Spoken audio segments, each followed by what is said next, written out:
Hello everyone, my name is Amanda Smith. I'm a nutritionist at CP Feeds, and this week myself and my coworker Randy Marks are going to talk about TMR audits.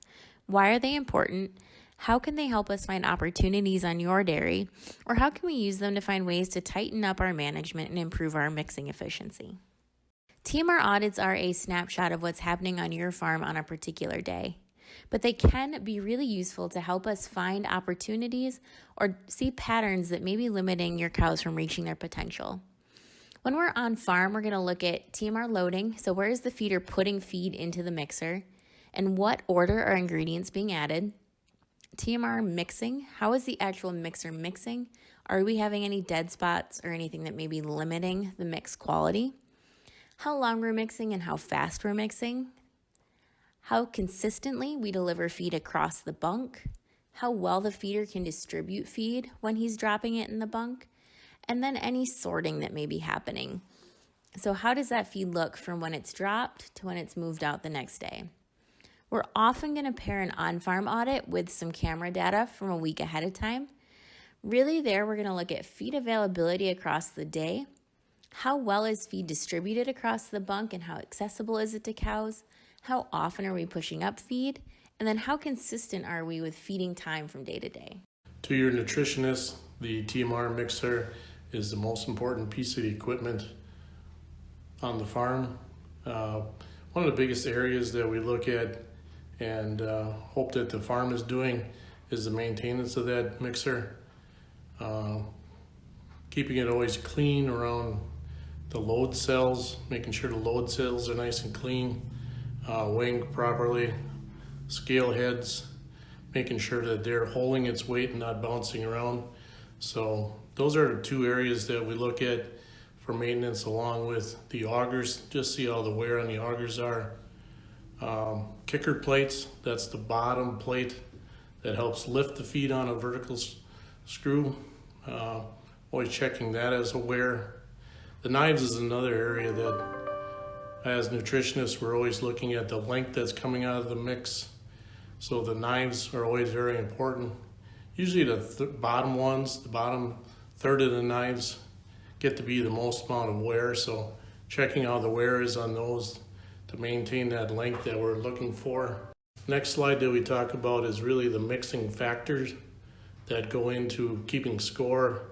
So we evaluate again during the TMR audit the auger wear, how level the mixer is when we're loading it. Again, like we talked before, the hay processing along with the straw, where's that length ending up? Is it too long, too short? When the straw gets to be too long or the hay too long, has a tendency to sort, and then we seem to have more issues. There's the forage restrictor settings. Those are those plates that you can put in to and pull out depending on how fine that you want to make the mix or how much long particles that you have with it. Mix time after the last ingredient is one of the things that we look at on an audit. Depending on the mixer, we usually see anywhere from 2 to 4 minutes after last ingredient. One of the things we also work on is the mix order, along with if we're adding any liquids, when they are and how they distribute throughout the mix. Another key area that we do look at is the load size. Most of the time it's too big a load, so we need to suggest that we should make another mix instead of over mixing that mixer. And also another area that we look at is just the speed of the tractor and how many revolutions that are on the screw itself to get a proper mix. Like I mentioned earlier, when we do TMR audits, we're often going to use cameras to help us monitor the feed bunk and give us a little bit broader picture outside of that one day when we're on farm. When we use trail cams, we're going to put them up for about a week ahead of time. Trail cams will take a photo every 5 seconds, and it allows us to scan and review a lot of data very quickly. Bunk videos are going to clue us into some very important things. Diamond V has done a lot of camera work with their TMR audits, and they have seen that cows are very territorial. They aren't going to wander to feed. They usually want to eat within 5 to 10 headlocks of where their chosen place to eat is. And if there's no feed there, they're going to keep coming back and missing meal opportunities. They're not going to go to the other end of the bunk where there may be feed available. Videos are also going to tell us how often is feed pushed up, and is it getting redistributed throughout the day if it needs to be. What we've also seen is that the percent refusal really has no correlation to feed availability. So we may have a lot of feed left, but did we miss push-ups and cows weren't able to get it?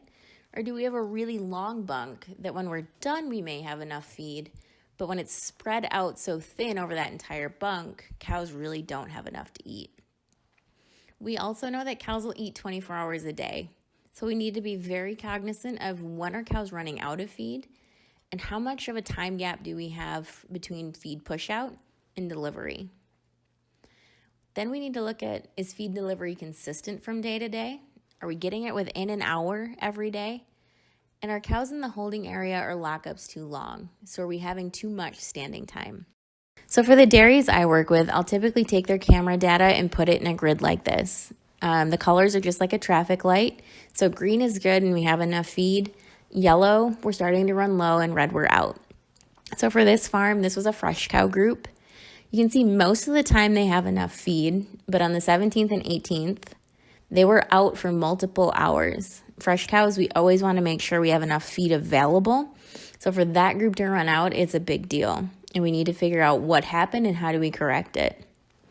The other big thing is push-up consistency. So their push-ups ranged anywhere from 8 a day to 12 a day, which that can have a big impact. The more we push up, the more cows are going to eat, the more feed that's available. So if we push up 12 times one day and 8 the next, it makes it really hard for our feeders to figure out how to adjust from day to day.